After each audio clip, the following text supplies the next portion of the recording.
Right now, it is time once again to welcome in Mark Hirko from the Sharon Hospital, New Vance Health. Good morning, Mark. Thanks for joining us as we get set to wrap up February and go into March.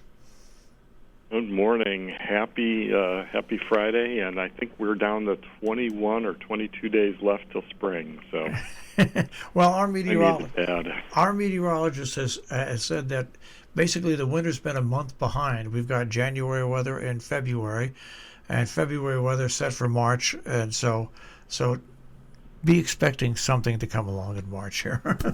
Oh, I know. March is the big pretender. I mean, you want it to be nice, and heck, my birthday's the end of April, and I've had accumulating snow on the last week of April, so I'm not going to hold my breath. No, it's not. No, it's nothing to hold your breath for. You know, one of the first questions I wanted to ask you is I received this week a couple of texts and emails from people. We here in the northwest corner, of course, I'm scheduled to get my first vaccination shot Monday, the 1st of March, at High Watch Recovery in Kent. And some people are want to know, they've heard rumors, and this is the worst thing about rumors, that Sharon Hospital is not giving vaccination shots. And so I guess I want to clear that out with you. Is that rumor or is that true? No, it's not a rumor. What's going on is that we're still giving shots as of now. We are today. I think will be one of our until the state tells us today is one of our last days to do first injections, and then we'll be offering second injections up through mid-March. But the problem is not us. We're not getting or being allocated the vaccines. The state, most states have been evolving where they're going to be pretty much phasing out hospitals as the primary source of vaccinations and moving toward the private sector, pharmacies, stuff like that. And we are working with some of the local selectmen, local Congress people, and our state representatives, along with other people on our board, to see how do we develop a partnership. I mean, we can't do it alone, and our facility is just not big enough to handle another magnitude of increase if that should happen. So we're trying to find another solution. So we're working really hard with the local, municipal, local, state government and interested parties to see how to make this work as we move to the next phase. All right, and as we look at COVID in the northwest corner and adjacent eastern New York, have things been fairly stable, or is what you're seeing at the hospital reflecting what we're seeing on a national level, where death rates are going down, infection rates are going down, and more people are getting tested? Is that kind of lining up with what you see at the hospital? Well, it is. We really see a marked drop in the mortality rate from what it was a year ago. I think we got smarter. We're getting better with understanding what's going on with this virus. But at the same time, if you have certain comorbidities, certain risk factors, and tend to be older, I mean, it's still hitting that population very hard. Our numbers are down, which are good. But we're kind of holding our breath because there's been, some predictions and projections that there's a good chance that everything's going to keep tailing off, and we're going to see it really go down like it did last summer. But there's also other ones that if some of these variants really spring up very quickly, but particularly the South African variant, we may see another big surge. So we're kind of holding our breath, saying, okay, which way is it going to go? And that's a tough thing for it's like a business. And I hate to be so simplistic, but a restaurant, after something happened where you build up once again people coming in, and then anything can happen to change that plan. Well, one thing that's good though is that there's more and more vaccines. I mean, the Johnson & Johnson vaccine just got approved. And I'll get your opinion on this. It's 66% effective against really big, significant effects of COVID-19, but it also is up to almost 80% effective in that if you do get sick, you won't get sick enough to go to a hospital or anything like that. And the reason they say that effectiveness rate is so much lower than the other ones is because it does include the variants. Is that pretty much what you're seeing as well? Yes, and that's the thing. I mean, they're all. If you're worried about the really bad complications, hospitalizations, need to be intubated, all three vaccines are showing very, very high rates of efficacy. That means that they work.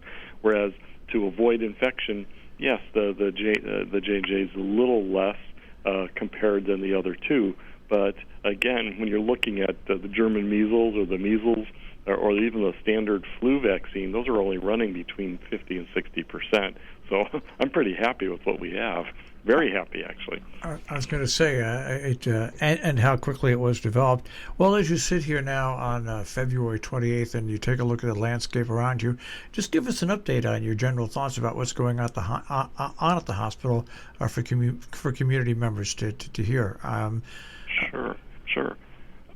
Yes, particularly with what's going on, with the virus and stuff. I mean, it's tough to keep off to offer the services and really take care of our patients. We want to offer the best care possible, but it's been difficult for our staff in that we're running. Our staffing is based upon a certain number, which has been traditional for years, and probably for the last 4.5 months, we've been running close to 100% above what our staffing is set up for. And you can't, out of the woodwork, pull people in to say, hey, we need your help, because the rest of the country is running into that. So the staff is tired. Everybody's kind of reaching their breaking point. And we're really trying hard to kind of alleviate that, brighten things up. But it's difficult because it just wears you down with this constant high patient loads and stuff like that. And the people are sick. So we hope that we get a break here soon, because there's no reserve. The bench is empty everywhere else in the country, and therefore we're never going to say no to having patients. But it's getting hard in regards to our staffing. People are starting to break down. So that's kind of where we're working right now, is to kind of work on wellness for the physicians, for our overall staff of the hospital, and to really work with the community and say, hey, as we go to the next phase, we have to remember to take care of ourselves, particularly with our with not delaying standard preemptive medical care. That's the most important thing. And I guess people just have to get used to the fact that, if you have an appointment, if your doctor sends you for X-rays or for whatever, you have to have faith in your incredible staff and the way they've handled this, to go do those things and feel confident that you're in a facility at Sharon Hospital that can do it and do it safely for you. Sure, and the biggest fear is, I'm going to catch COVID if I'm in the hospital, because there's people there that are positive. Hospitals, hands down, have been proven to be the safest places to be, because the spread to staff and the spread to other patients nationally is less than 1%, and we're even seeing less than that. So they are extremely safe because people are wearing masks, they're social distancing, and they're washing their hands. And proof is, no one has the flu this year. Flu is out there, but no one has it. So there's your answer, that these things work, and it really is safe to come into the hospital.